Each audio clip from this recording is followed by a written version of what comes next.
Olá, é uma alegria estar aqui com vocês para realizar esse Evangelho no Lar. Meu nome é Leda, sou uma trabalhadora voluntária da Coligação Espírita Progressista e estou aqui hoje para realizar junto com vocês esse Evangelho no Lar. Agradeço a presença de todos e hoje nós vamos começar com a leitura do Evangelho no Lar. Nós vamos falar sobre o capítulo 24, o item número 10, e depois eu vou complementar com a leitura de um trecho do livro Roteiro. O Roteiro é o livro escrito por Chico Xavier, pelo Espírito Emmanuel. O objetivo do Evangelho no Lar é nós fazermos um estudo um trecho do Evangelho. E esse estudo, ele pode ser feito na nossa casa e é bem bacana que vocês façam na residência de vocês, uma vez por semana, escolhendo um dia e um horário fixo para realizar esse evangelho. Então, por exemplo, vocês podem escolher segunda-feira, 8 horas da manhã. É um exemplo, tá? Cada um escolhe o horário que é melhor. Convidem as pessoas que moram com vocês podem convidar algum outro parente, algum amigo, para que vocês realizem esse evangelho juntos. É importante que o evangelho seja realizado em voz alta. O objetivo de fazê-lo em voz alta é porque nós temos acompanhamentos espirituais que nós não estamos vendo, e esses acompanhamentos espirituais, eles vão acompanhar também o evangelho no lar. O Evangelho no Lar implica em o plano espiritual maior estar em nossa residência naquele dia e horário. É por isso que é necessário escolher um dia e horário específicos, tá bom? Então, vamos começar com uma prece e assim, fechando os nossos olhos, pedindo a inspiração do plano espiritual maior, pedindo a ajuda dos espíritos amigos, dos nossos mentores espirituais, para que possamos realizar esse evangelho com sabedoria, com o coração e a mente aberta, para receber os ensinamentos e internalizar esses ensinamentos, para que nós possamos levá-lo para toda a nossa vida. Que assim seja. Então, vamos começando. E antes de eu começar, a leitura, para que vocês compreendam melhor a leitura do Evangelho, eu queria só explicar para vocês quem são os gentios e quem são os samaritanos que vão ser mencionados aqui no Evangelho, tá? Então, os gentios, entre os hebreus, seriam os estrangeiros, aquele que não professa a religião judaica. E os samaritanos são os nascidos em Samaria, que é a capital do reino dissidente de Israel, após o cisma das 10 tribos. A aversão surgida nesta época foi se aprofundando com o tempo. Os samaritanos, para não irem a Jerusalém na época das festas religiosas, eles construíram um templo próprio e adotaram certas reformas. E Allan Kardec os denomina os protestantes da época. Então, os protestantes seriam aqueles que não professavam os ensinamentos de Jesus, que seguiam a religião judaica, tá?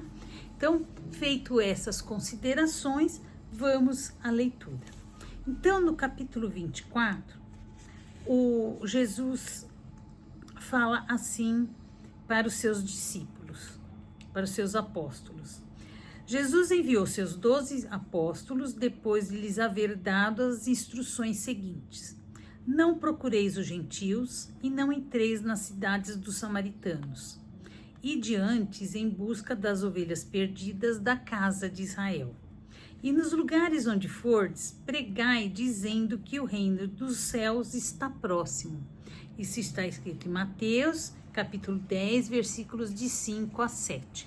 E a explicação que o Evangelho segundo o Espiritismo de Allan Kardec, o livro de Allan Kardec, ele lá no item 10 ele fala assim: essas palavras podem também aplicar-se aos adeptos e aos disseminadores do espiritismo.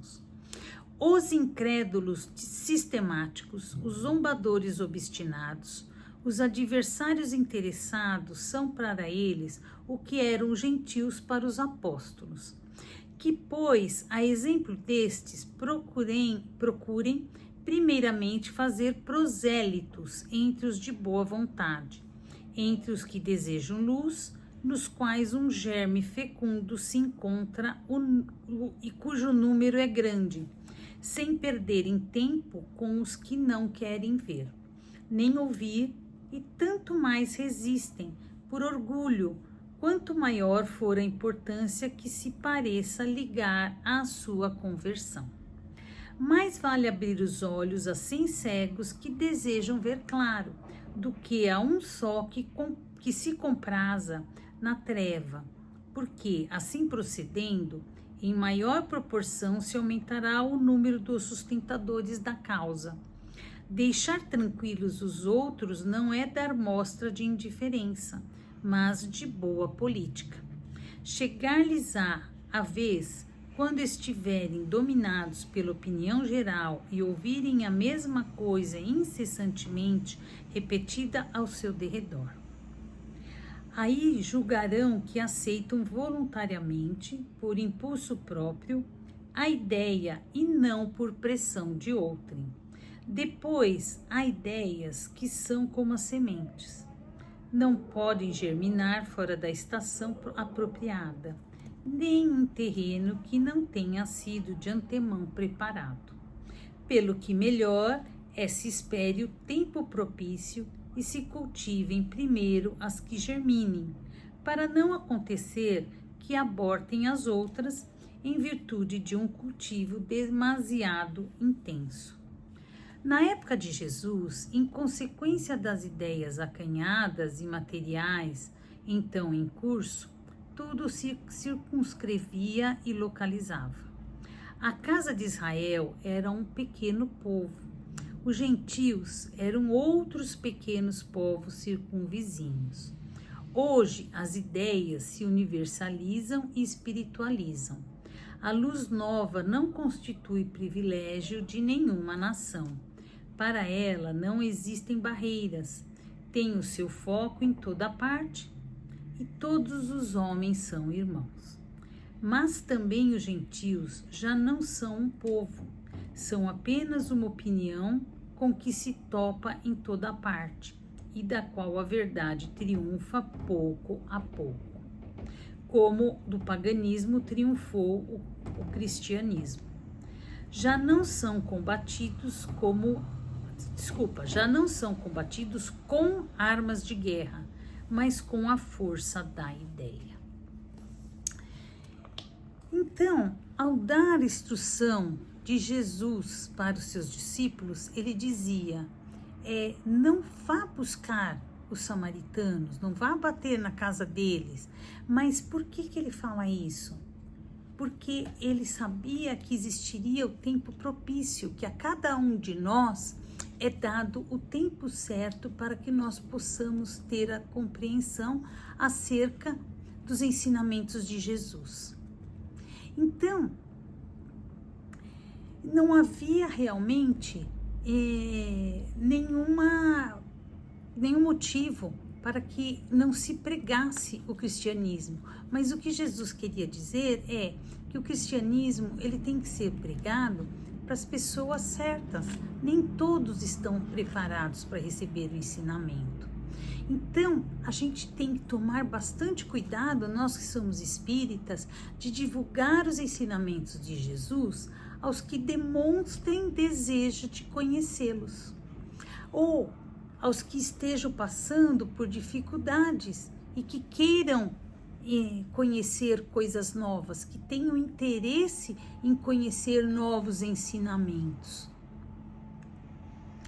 Então, o Espiritismo, ele veio para reviver os ensinos de Jesus. Ele não veio para retirar adeptos das outras religiões. Então, nós como espíritas, então a gente tem o dever de transmitir os ensinamentos, mas com a sabedoria de Jesus. Então, a divulgação, ela deve ser feita somente aos que demonstrem algum interesse. Muitos não estão preparados para essa verdade. Eu repito, né? Já falei isso. Então, essas pessoas, para que elas consigam assimilar os ensinamentos, elas devem já ter um certo grau de sensibilidade, um certo grau, eu posso chamar até de maturidade do senso moral. E essa maturidade independe da idade, independe do grau de instrução, porque ela é inerente ao desenvolvimento espiritual de cada um. Então, todos os filhos de Deus que compõem a humanidade, um dia vão se render às verdades divinas, vão respeitar a escolha de cada um e vão compreender. Deus respeita o nosso livre-arbítrio, porque Ele sabe que as suas leis, as leis de Deus, são justas e são misericordiosas e levarão a cada um de nós a perfeição e a felicidade. Então, Allan Kardec, ele esclarece que hoje, ao contrário do tempo de Jesus, em que tudo era circunscrito e localizado, as ideias se universalizam e se espiritualizam com rapidez. Então, o espiritismo não é um privilégio de nenhuma nação, não é um povo à parte, mas o espiritismo, ele está em toda parte. E pouco a pouco ele vai começar a se infiltrar nas mentes e nos corações dos homens, através da razão, da maturidade, do senso moral, porque se constituem em verdades que acabarão por ser aprendida pela maioria dos homens. Eu vou ler aqui para vocês do livro O Roteiro. Eu vou fazer um resumo, tá? É o item 22 e chama-se O Espiritismo na Atualidade. Então, o Espiritismo nos tempos modernos é, sem dúvida, a revivescência do cristianismo em seus fundamentos mais simples. A permuta com os ciclos de ação dos desencarnados compele a criatura a pensar com mais amplitude dentro da vida. A gente começa a abrir os nossos horizontes. Os novos aspectos da evolução se lhe descortinam e mais rico material de pensamento lhe enriquece os celeiros do raciocínio e da observação. Entretanto, assim como cada recipiente guarda o conteúdo desta ou daquela substância, segundo a conformação e a situação que lhes são próprias, a doutrina renovadora, com os seus benefícios, passa despercebida ou é escassamente aproveitada por aqueles que se inclinam às discussões sem utilidade, aqueles que se demoram no êxtase improdutivo ou se arrojam aos despenhadeiros da sombra, companheiros ainda inaptos para os conhecimentos de ordem superior, trazidos à Terra não para a defesa do egoísmo ou da animalidade, mas sim para a espiritualização de todos os seres. Então, nem todos ainda estão prontos. Então, ele pergunta aqui no livro: que faríamos da eletricidade sem os elementos de contenção e transformação que lhe controlam os impulsos? Então, no espiritismo fenomênico, nós somos constantemente defrontados com aluviões de forças inteligentes, mas nem sempre sublimadas, que nos assediam e nos reclamam. Aprendemos que a morte é questão de sequência nos serviços da natureza, reconhecemos que a vida estua ao redor de nossos passos, nos mais variados graus de evolução. Daí o impositivo da força disciplinar. Temos que ter disciplina, né? Urge o estabelecimento de recursos para a ordenação justa das manifestações que dizem respeito à nova ordem de princípio que se instalam vitoriosos na mente de cada um. E para cumprir essa grande missão, o Evangelho é chamado a orientar os aprendizes da ciência do Espírito para que, levianos ou desavisados, não se precipitem a imensos resvaladouros de amargura ou desilusão. Então, assim como Jesus falou aqui no livro Roteiro, ele também está atentando para que nós tenhamos cuidado, porque nem todo mundo está pronto para receber os ensinamentos. A gente tem o dever, sim, volto a repetir, de divulgar, mas vamos divulgar sem sermos tão incisivos. Vamos divulgar de uma forma mais tranquila. Nós podemos divulgar através dos nossos ensinamentos, mas da nossa observação. Então, se você age com retidão, se você faz as coisas segundo os ensinamentos de Jesus, os outros vão perceber. E eles vão perceber a nossa mudança, porque a gente, cada vez mais que a gente estuda o Evangelho, a gente vai se melhorando, a gente vai tornando pessoas melhores, a gente vai aprendendo a perdoar, a gente vai aprendendo a entender o ponto de vista dos outros, a deixar cada um seguir o seu caminho. Nós podemos orientar, mas nós não podemos impor que alguém siga o caminho, mesmo caminho que nós seguimos, ou o caminho que nós gostaríamos que ele seguisse, tá? Então, vamos agora fazer uma prece por aqueles que precisam de orações, aqueles que precisam das nossas vibrações. Então, vamos com muito amor em nosso coração, vamos elevando o nosso pensamento até Jesus, nosso Mestre, Deus, nosso Pai, pedindo aos mentores espirituais, ao plano espiritual maior, que leve esses nossos melhores sentimentos e envolva, Senhor, a cada morador, a cada pessoa do nosso planeta Terra, para que haja muita sabedoria a todos, para que eles possam escolher os melhores caminhos para a evolução própria e evolução do nosso planeta Terra.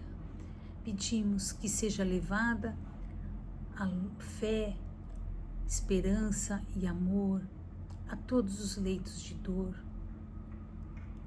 que as dores possam ser amenizadas, que eles possam encontrar pessoas que os ajudem e que as pessoas que ajudam também sejam fortalecidas. Pedimos, Senhor, a todos aqueles que sofrem por dores morais, maus tratos ou desprezos, as crianças do Brasil e do mundo, em especial as crianças órfãs nos orfanatos ou nas ruas. Dai a todos eles pessoas que os amparem, que eles possam ser direcionados para o caminho do bem.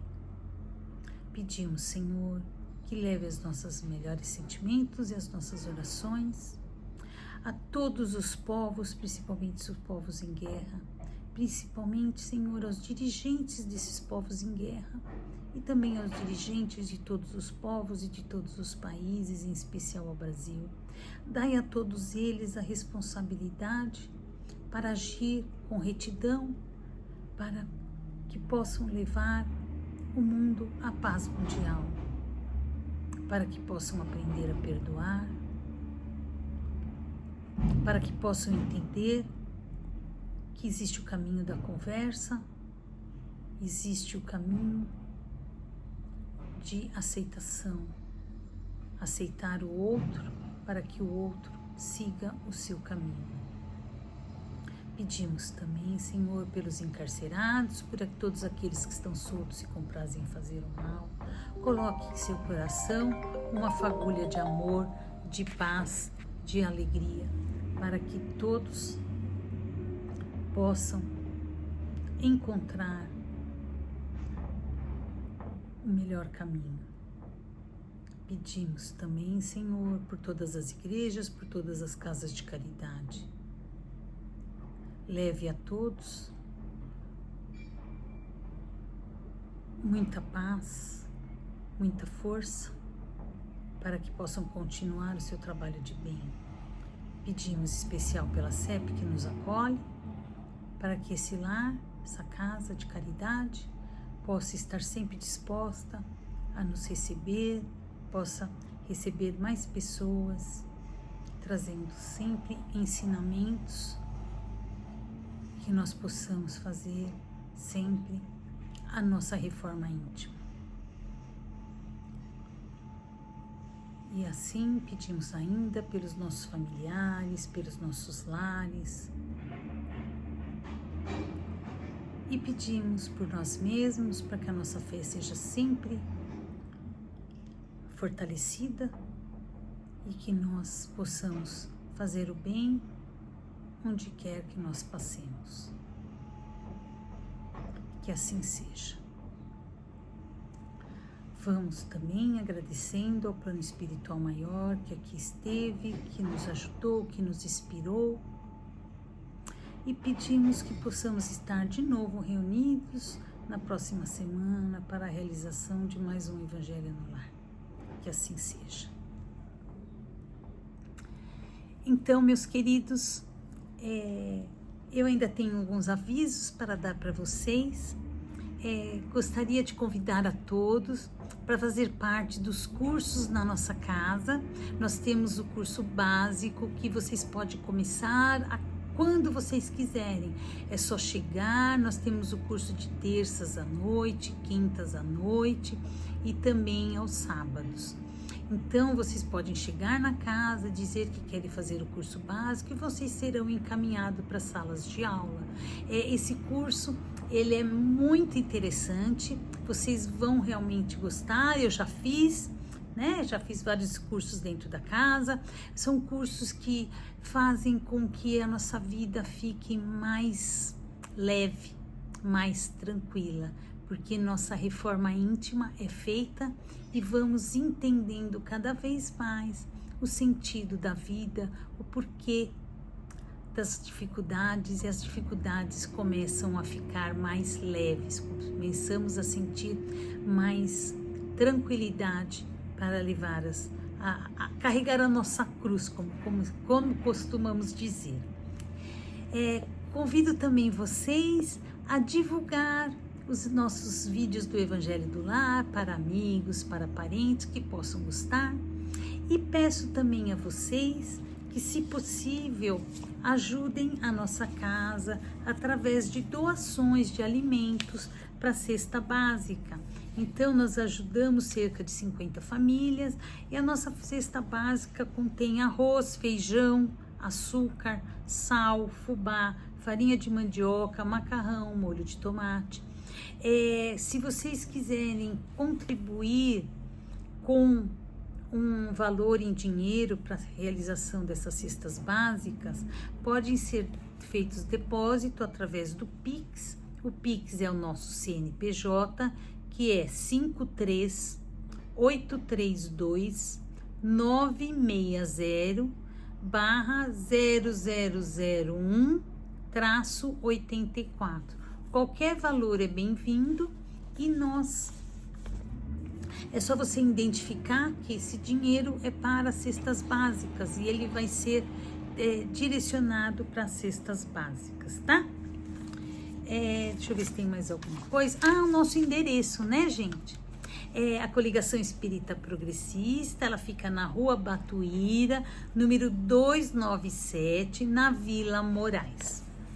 Então, contamos com vocês e agradecemos por vocês estarem aqui conosco, agradecemos por acompanhar o Evangelho e agradecemos por toda a ajuda que vocês têm nos dado e abrilhantado o nosso Evangelho no Lar.